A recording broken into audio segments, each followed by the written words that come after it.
జనార్దన్ ఆరోపణలపై జోగి రమేష్ స్పందించారు. ఎవరో ఒకరిని కేసులో ఇరికించాలని కుట్ర చేస్తున్నారని అన్నారు. నకిలీ మద్యం కేసు సీబీఐకి అప్పగించాలని డిమాండ్ చేశారు.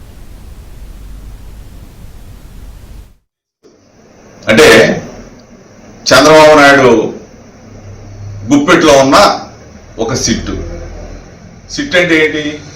సిట్ అంటే సిట్టు, స్టాండ్ అంటే స్టాండ్, పడుకోమంటే పడుకుంటాం, కూర్చోమంటే కూర్చోడు. చంద్రబాబు నాయుడు గన నిజమైన దోషుల్ని పట్టుకోవాలన్న ఆలోచన గాన ఉంటే నకిలీ మద్యం కుంభకోణాన్ని సిబిఐకి అప్పగించమని చెప్పేసి వైఎస్ఆర్ కాంగ్రెస్ పార్టీ తరఫున డిమాండ్ చేస్తాం.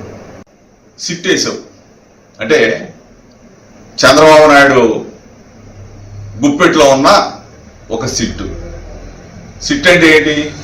సిట్ అంటే సిట్టు, స్టాండ్ అంటే స్టాండ్, పడుకోమంటే పడుకుంటాం, కూర్చోమంటే కూర్చోడు. చంద్రబాబు నాయుడు గన నిజమైన దోషుల్ని పట్టుకోవాలన్న ఆలోచన గాన ఉంటే నకిలీ మద్యం కుంభకోణాన్ని సిబిఐకి అప్పగించమని చెప్పేసి వైఎస్ఆర్ కాంగ్రెస్ పార్టీ